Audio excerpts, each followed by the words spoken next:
नमस्कार दोस्तों। लाखों करोड़ों भक्तों के इंतजार की घड़ियां अब खत्म होने वाली हैं, क्योंकि इस साल यानी 2025 के चार धाम यात्रा की शुरुआत की तिथि सामने आ चुकी है। इस साल 30 अप्रैल से चार धाम यात्रा की शुरुआत होने वाली है। चारों धामों में सबसे ज़्यादा रजिस्ट्रेशंस केदारनाथ धाम के लिए देखे जाते हैं। यहाँ पर काफ़ी ज़्यादा संख्या में श्रद्धालु भोलेनाथ के दर्शन करने के लिए पहुँचते हैं। ऐसे में अगर आप भी इस साल केदारनाथ धाम जाने के बारे में सोच रहे हैं तो इस वीडियो में हम वो सारी जानकारी आपको देने की कोशिश करेंगे जो आपको केदारनाथ धाम जाने के लिए पहले से पता होनी चाहिए।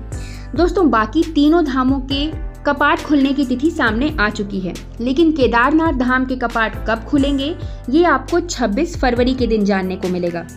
26 फरवरी को महाशिवरात्रि पर्व पर पंच केदार गद्दी स्थल ओमकारेश्वर मंदिर उखी मठ में श्री केदारनाथ धाम के कपाट खुलने की तिथि व समय पंचांग गणना से तय किए जाएंगे। इस मौके पर विशेष पूजा अर्चना के साथ ही भक्तों को फलाहार भी वितरित होगा। श्री बद्रीनाथ केदारनाथ मंदिर समिति अनुष्ठान की तैयारियों में जुट चुकी है। 26 फरवरी को सुबह 7 बजे से ओमकारेश्वर मंदिर में विशेष पूजा अर्चना शुरू हो जाएगी।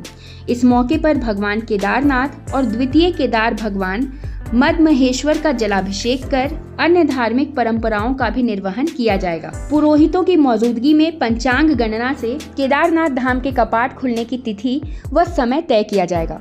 इस अवसर पर ओमकारेश्वर मंदिर परिसर में भजन कीर्तन का आयोजन भी किया जाएगा। केदारनाथ धाम की यात्रा हिंदू धर्म की 4 प्रमुख यात्राओं में से एक है। इस पूरी तीर्थ यात्रा को चार धाम यात्रा के रूप में जाना जाता है, जिसमें बाकी के 3 धाम जैसे कि बद्रीनाथ, गंगोत्री और यमुनोत्री धाम की यात्रा शामिल है। ये सारे धाम गंगा नदी के किनारे बसे हैं। इसका सबसे लोकप्रिय रूट जो है वो हरिद्वार से शुरू होता है और घूमकर वापस उसी जगह पर आकर खत्म भी होता है। चार धाम की यात्रा में केदारनाथ धाम में भगवान शिव, बद्रीनाथ धाम में भगवान विष्णु, गंगोत्री में माँ गंगा और यमुनोत्री में माता यमुना की पूजा की जाती है। दोस्तों, केदारनाथ धाम की यात्रा करना बहुत शुभ होता है, क्योंकि ऐसी मान्यता है कि इसी स्थान पर भगवान शिव ने सृष्टि की रचना की थी और परब्रह्मत्व को प्राप्त किया था। केदारनाथ मंदिर भारत के 12 ज्योतिर्लिंगों में से भी एक है और मान्यता के अनुसार इस पवित्र मंदिर में यात्रा करने से तीर्थयात्रियों को मोक्ष की प्राप्ति होती है। केदारनाथ धाम की यात्रा करने से व्यक्ति को जन्म मरण से मुक्ति मिल जाती है। हिंदू मान्यता के अनुसार जो व्यक्ति जीवन में एक बार केदारनाथ मंदिर की यात्रा कर लेता है उसे प्रकृति के जीवन मरण के खेल से मुक्ति मिल जाती है। उसे पुनः गर्भ में नहीं आना पड़ता, यानी उसका दोबारा जन्म नहीं होता। वहीं जो मनुष्य केदारनाथ ज्योतिर्लिंग की पूजा कर वहां मौजूद जल पी लेता है उसका भी पुनर्जन्म नहीं होता है। उसे एक ही जीवन में मिलता है मोक्ष। केदारनाथ धाम की यात्रा करने से लोगों को भिन्न भिन्न संस्कृति, भाषा, भोजन के बारे में पता चलता है। यात्राओं से ही कोई मनुष्य जान सकता है कि दूसरे लोग कैसे हैं और उनके विचार कैसे हैं, वे जीवन के निर्णय किस प्रकार लेते हैं। यात्राएं व्यक्ति के जीवन में अलग अलग प्रकार के रंग भर देती हैं, इसीलिए यात्राएं करते रहना चाहिए। हिंदू धर्म में यात्रा करने को अधिक महत्व दिया गया है। यात्रा करने से व्यक्ति का केवल बौद्धिक विकास ही नहीं होता, बल्कि जीवन में आगे के लक्ष्य और उद्देश्यों के बारे में भी पता चलता है। इससे खुद को समझना व जरूरी चीजों के बारे में भी उसे जानकारी मिलती है। लेकिन जो लोग जवानी में तीर्थ यात्राओं पर जाते हैं वे अनुभवी और परिपक्व होकर लौटते हैं, जो उन्हें आगे के जीवन में बहुत काम आता है। हिंदू धर्म के कैलेंडर के अनुसार हर साल केदारनाथ धाम की यात्रा की तारीख एक नहीं होती। केदारनाथ धाम की यात्रा 2025 में कब शुरू होने वाली है, इसकी घोषणा महाशिवरात्रि के दिन यानी 26 फरवरी 2025 को की जाएगी। चार धाम यात्रा 30 अप्रैल 2025 को गंगोत्री और यमुनोत्री धाम के प्रवेश द्वार खुलने के साथ शुरू हो जाएगी। हर साल लाखों श्रद्धालु इस पवित्र मार्ग पर जाते हैं, जिसमें 4 तीर्थस्थल शामिल हैं। बता दें कि हिंदू धर्म में इन चारों धामों का बहुत ज्यादा महत्व है। ये 4 धाम भारत की 4 दिशाओं में हैं और यहाँ भारत से ही नहीं बल्कि विदेशों से भी श्रद्धालु चार धाम यात्रा में शामिल होने के लिए आते हैं। चार धाम यात्रा की जो शुरुआत है वो हमेशा यमुनोत्री से ही होती है, जिसके बाद दूसरा पड़ाव गंगोत्री धाम है। हिंदू धर्म के प्रमुख तीर्थ स्थलों में से एक केदारनाथ ये यात्रा का तीसरा पड़ाव माना जाता है, जहां भगवान शिव की पूजा की जाती है। और फिर चौथा और आखिरी पड़ाव बद्रीनाथ धाम होता है, जहां पर जगत के पालनहार भगवान विष्णु की पूजा की जाती है। बद्रीनाथ धाम पर ही 4 धाम यात्रा की समाप्ति मानी जाती है। बद्रीनाथ धाम के कपाट 4 मई 2025 को सुबह 6 बजे खुलेंगे। केदारनाथ धाम के कपाट खुलने की घोषणा, जैसा कि हमने आपको पहले ही बताया, महाशिवरात्रि के दिन होगी। ऐसे में जो भी श्रद्धालु 4 धाम यात्रा में शामिल होना चाहते हैं या सिर्फ केदारनाथ के दर्शन करना चाहते हैं, उन्हें कपाट खुलने की तारीख जानने के लिए 26 फरवरी तक का इंतजार करना पड़ेगा। 4 धाम यात्रा के लिए रजिस्ट्रेशंस जल्दी ही ऑनलाइन और ऑफलाइन दोनों तरीकों से शुरू कर दिए जाएंगे। मीडिया रिपोर्ट्स के अनुसार 60% रजिस्ट्रेशंस ऑनलाइन और 40% ऑफलाइन होंगे।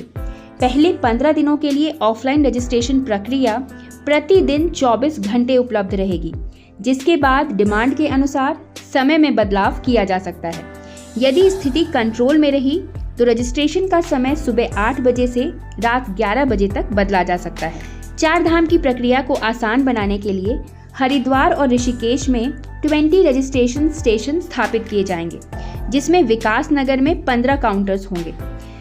श्रद्धालु उत्तराखंड सरकार की आधिकारिक वेबसाइट registration&touristcare.uk.gov.in के माध्यम से रजिस्ट्रेशन कर सकते हैं, जो कि 1 मार्च 2025 से शुरू हो जाएगा। दोस्तों, यहाँ पर आपको बता दें कि 4 धाम यात्रा के रजिस्ट्रेशन के लिए कोई फीस नहीं लगती है। शास्त्रों में बताया गया है कि 4 धाम यात्रा करने से व्यक्ति के सभी पाप नष्ट हो जाते हैं। दोस्तों, हर साल 4 धाम यात्रा के दौरान काफी संख्या में श्रद्धालु दर्शन के लिए पहुंचते हैं और इससे भीड़ इकट्ठी हो जाती है। भीड़ को नियंत्रित करने के लिए हरिद्वार और ऋषिकेश में ठहराव स्थल बनाए जा रहे हैं। हरिद्वार और ऋषिकेश के अलावा विकास नगर, बड़कोट, उत्तरकाशी, श्रीनगर और कीर्तिनगर में भी श्रद्धालुओं को रोकने की व्यवस्था की जाएगी। इन स्थानों पर 2 से 4 हजार तक लोग ठहराए जा सकेंगे। इनके लिए भोजन और अन्य सुविधाएं भी दी जाएंगी। कहीं एक स्थान पर ज्यादा भीड़ एकत्रित ना हो, इसके लिए यात्रा मार्ग को 10-10 किलोमीटर के सेक्टर्स में बांटा गया है। हर 10 किलोमीटर पर चीता पुलिस की एक विशेष टीम वॉकी टॉकी के साथ गश्त लगाया करेगी, ताकि किसी भी जगह अगर कोई समस्या होती है तो ये टीम तुरंत उसकी सूचना देकर समाधान उपलब्ध करा सके।